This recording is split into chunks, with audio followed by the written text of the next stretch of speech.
For today's review, we have set 76239 Batmobile Tumbler Scarecrow Showdown containing 422 pieces and retailing for $40 back in 2021. Now, if you would like to purchase this set off of Bricklink, the average price new is going to be $62, and if you want to purchase it used, that average price is going to be $57. For minifigures, we get the Christian Bale Batman suit with a grappling hook, and we also get Scarecrow with a stud shooter. Removing Batman's headpiece, we get a better look at his face as well. And spinning the minifigures around, we get some back torso printing, some back head printing for Scarecrow, and an alternate face for Batman. Finally, we have an alternate head for Batman, where this is essentially Scarecrow's biggest fear when he's hit with his own fear gas. So here we have the only build you get when you purchase this set, which is the Tumbler itself. Now, the first thing that I want to talk about is the overall shaping and size of this vehicle. I think that it did a really good job in keeping the Tumbler shape for how small it is. Some of the most obvious things being the wheels on the front being smaller than the ones on the back,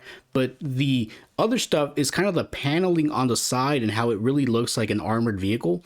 Same with this paneling up here. You do see that on the one in the movie. And then going back here, you do have the double wheels on both the left and right side. And the only thing that's really missing back here for me is that there isn't some type of flame element back here indicating that he's going faster in some instances versus others. On this side, we have more of the same thing, which is that paneling for that extra armored look, as well as, you know, the wheels up here being smaller than the ones on the back. From there, I wanted to talk about the color scheme of this thing. So it's got the black, so that's obviously the main color for Batman. There's also the gray in there. And in this case, there is some of this gold in here, which is very nice. What kind of throws me off, though, is when you start taking a look at these stickers, there's this bright yellow here. Now, when I look at the sticker sheet on Bricklink, the sticker sheet on Bricklink has more of this bronze or this dull gold type look on it, versus when you look at the sticker sheet in real life, you actually have this bright yellow. And I just feel like the bronze or dull gold color would have made more sense just to fall in line with the gold that is already present here. So I feel like that's kind of a missed opportunity. It doesn't really make sense to have this super bright yellow here, but that's the route that they decided to take. So mentioning the stickers, I would like to inform you that this set has 7 stickers total technically. Some are duplicates, but that doesn't matter. It's still 7 stickers at the end of the day. Starting with this left side here, you can see that there is a sticker right here and right here with that bright yellow that I was talking about.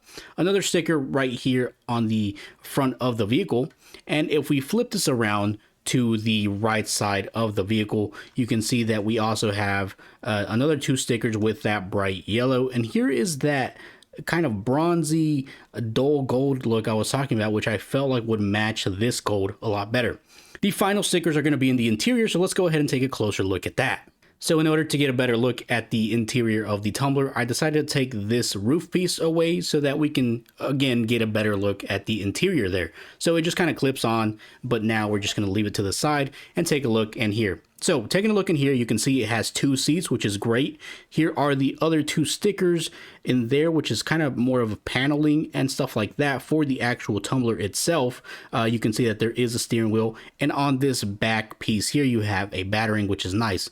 The seats themselves are pretty standard, but they do have like this back area kind of for like a backrest, which is pretty cool. I do enjoy that feature, but I really enjoy the fact that it's super spacious in there, as I feel like the Tumbler would definitely be very spacious considering how big it is in the movies. Now let's go ahead and place some minifigures in here and see how they look within the interior. So now that we have our minifigures in there, you can see how much room there really is for these minifigures. There's mainly a lot of room on the right and left side where their arms are going to be. So I think that's what I enjoy the most about this, is just how much room there is. Same with the front area too. It's not like they're super cramped in there, which is nice. And you can kind of get a look at them from the front here as well. It doesn't really want to focus, but you know, you can still see them. And I think what's kind of cool too is that to give the vehicle this paneling type look, they use a lot of clips to cover some of these pieces, so you can actually move these pieces outwards like that and get a better look at the interior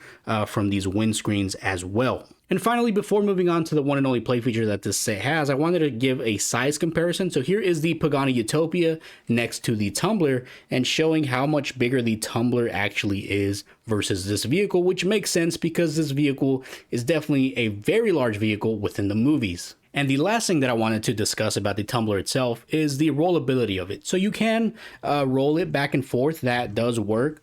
There does tend to be some issues sometimes, however. The area right here is very cramped, as you can see. This wheel tends to touch this a lot, and it's the same thing on the other side. So sometimes these pieces on the inside that are kind of holding the wheel in place will tend to wobble, I guess, and start to come out. So that is one negative thing about the vehicle itself, is the ability to roll it eventually leads to some of these wheels kind of coming loose because of that aspect of it, because they're too close to these pieces. And finally, getting into the one and only play feature that this vehicle has, you probably noticed it while we took a look at the exterior, but it involves these stud shooters right here. And of course, these stud shooters are super easy. All you got to do is push them down and these studs come out like so.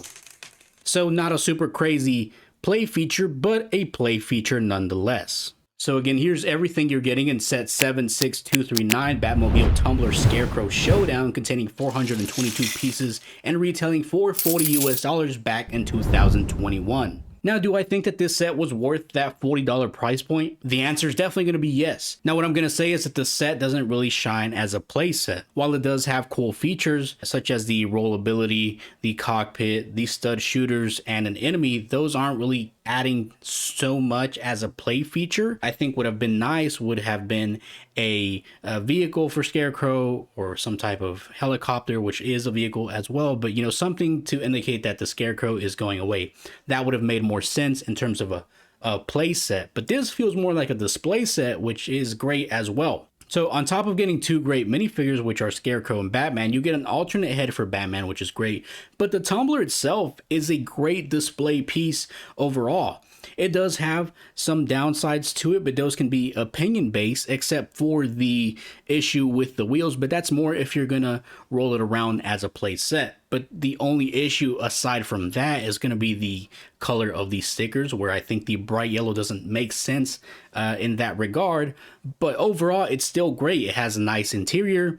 The color scheme is great. The overall shaping is essentially perfect for this scale of the vehicle. So I think that the set overall is still worth the $40 US, considering it is a great display piece and does have some pretty cool minifigures. And that's going to be the end of my review. If you enjoyed the video, consider liking the video, and if you are enjoying the content, consider subscribing. It is completely free and helps me out in the long run. Now, as always, I will see you guys in my next video.